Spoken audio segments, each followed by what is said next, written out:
Assalamualaikum warahmatullahi wabarakatuh. Halo Sobat Setia Fakta Kehidupan.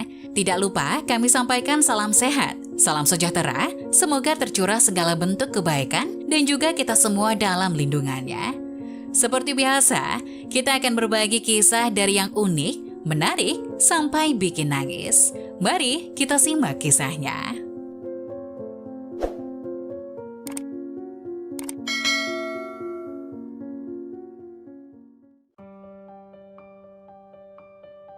Merinding, kisah anak yang lupakan ibu di panti jompo.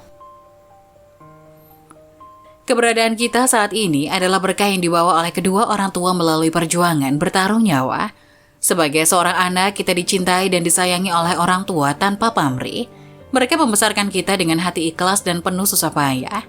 Orang tua rela mempertaruhkan nyawa hanya untuk memastikan kebutuhan anak-anak terjaga. Berikut ini dilansir dari Dream, berbagi kisah nyata untuk menjadi pelajaran bagi kita yang masih memiliki orang tua, namun menyanyiakan mereka di akhir hayatnya. Kekuasaan Allah itu tidak ada batasnya, dan semoga kita dijadikan sebagai anak-anak yang menyayangi kedua orang tua. Amin. Suatu hari saya pergi ke panti jompo, saya mendapatkan titipan sejumlah uang dari seorang teman yang meminta saya untuk membeli dan membagikan barang-barang kebutuhan kepada orang miskin.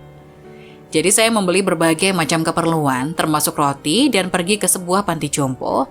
Tidak perlu disebutkan namanya dan di mana letaknya. Begitu mobil saya masuk ke komplek panti jompo itu, tiba-tiba seorang wanita tua lari dari asrama mendekati saya. Iya, anakku datang, senangnya anakku datang. Teriak wanita tua itu kegirangan. Saya tak kenal siapa dia langsung memeluk saya, mencium saya. Nak, kenapa tinggalkan Mbak di sini? Mbak ingin pulang, Mbak sangat rindu dengan rumah. Kata wanita itu. Waktu itu saya hanya menghela napas dan memegang tangannya. Ya Allah, Mak. Saya pegang tangannya dan melihat ke dalam wajahnya. Wanita itu terus berkata, sampai hati anak ini tidak mengakui aku ini ibu. Saya bisa membayangkan perasaannya yang sangat rindu dengan anaknya. Saya pun pura-pura jadi anaknya dan berkata, Mak, maafkan saya ya. Saya menuntunnya untuk duduk di kursi teras asrama. Setelah itu saya mengambil roti dan menyuapinya. Coba bayangkan hatinya ketika disuap roti oleh anaknya, bagaimana perasaannya? Bagaimana perasaan kita sebagai anak? Selama saya menyuap roti, wanita tua ini berlinang air mata. Dia terus memegang tangan saya. Subhanallah, saya bisa merasakan betapa dia merindukan anaknya. Ketika saya ingin pulang, dia memegang kaki saya sambil berkata, Nak, jangan tinggalkan Mak ingin pulang Nak. Akhirnya saya mendapatkan informasi tentang wanita tua itu. Dia memiliki 5 anak. Putra tertuanya bergelar Tan Sri, seseorang yang kaya raya, terpandang dan orang hebat. Ketika akan pulang, wanita tua itu menarik baju saya. Dia ingin pulang karena mengira saya anaknya. Singkat cerita, saya mengisi formulir dan mengajaknya tinggal di rumah selama 5 hari saja. Saat kembali ke rumah, saya yang menjadi imam ketika sholat subuh. Saat saya membaca doa, air mata dia jatuh. Setelah itu saya menyapanya dan mencium tangannya. Saya kemudian berkata, Mak, maafkan saya ya. Saya memang sudah tidak punya orang tua, tapi saya anggap wanita tua ini adalah ibu, karena dia merindukan anak-anaknya. Hari ketiga tinggal di rumah saya, wanita tua itu mulai sadar bahwa saya bukan anaknya. Selesai sholat Isya dan ingin mencium tangannya, wanita tua itu mengulurkan tangannya sambil ditutup kain jilbab. Mak, kenapa tangannya ditutup kain jilbab? 2 hari sebelumnya Mak selalu menerima saya, tapi kenapa hari ini Mak menutup tangan Mak dengan kain jilbab? Tanya saya. Ustadz, kamu bukan anakku, katanya. Subhanallah, tiba-tiba dia memanggil saya dengan sebutan Ustadz.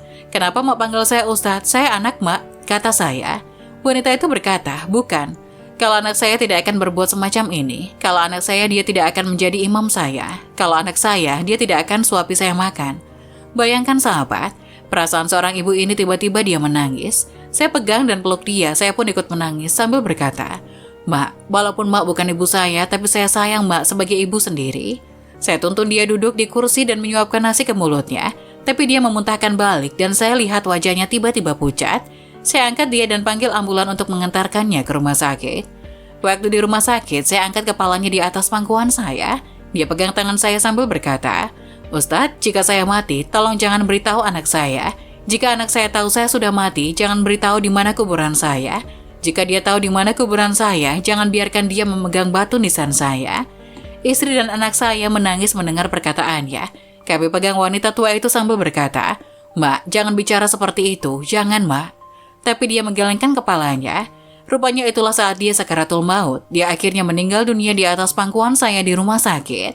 Sahabat, siapapun yang masih punya ibu, janganlah durhaka kepadanya. Jangan tinggalkan dia di panti jompo. Kalau ibu kita sakit, rawat dan jaga dia. Rupanya kematian wanita tua itu telah sampai ke telinga anaknya yang langsung menelpon dan mengancam saya.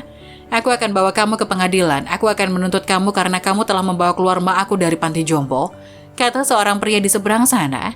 Namun saya tunggu-tunggu, tidak ada panggilan dari pengadilan hampir setahun lebih. Satu hari, usai memberi ceramah di masjid, tiba-tiba seorang pria tua menghampiri saya sambil menangis. Ustadz, tolong beritahu di mana kuburan mak saya, tolong beritahu Ustadz, katanya sambil terseduh-seduh. Kenapa baru hari ini kamu bertanya kuburan mak kamu? Tanya saya balik. Dia berkata, tolonglah Ustadz, sayalah orang bergelar Tan Sri yang ingin menuntut Ustadz hari itu. Saya sekarang seorang papa Ustadz. Istri saya sudah meninggal, rumah saya sudah disita bank. Mobil mewah saya juga. Sekarang tinggal satu mobil kancil.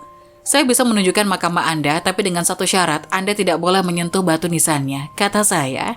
Begitu sampai ke kuburan, dia yang turun duluan. Saya kemudian melihat dengan mata kepala sendiri, dia tiba-tiba jatuh tersungkur. Tangan dia menjadi hitam, mulut dan tangannya sebelahnya bengkok. Dia terus-menerus memanggil ibunya.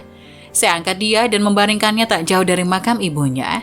Ya Allah, belum sampai di depan makam ibunya, pria itu menghembuskan napas terakhirnya. Allahu Akbar. Allah Subhanahu wa Ta'ala telah menunjukkan kepada saya tentang balasan anak durhaka kepada ibunya. Nah, bagaimana menurut kalian? Jangan lupa tulis pendapat kalian di kolom komentar ya. Wassalamualaikum warahmatullahi wabarakatuh.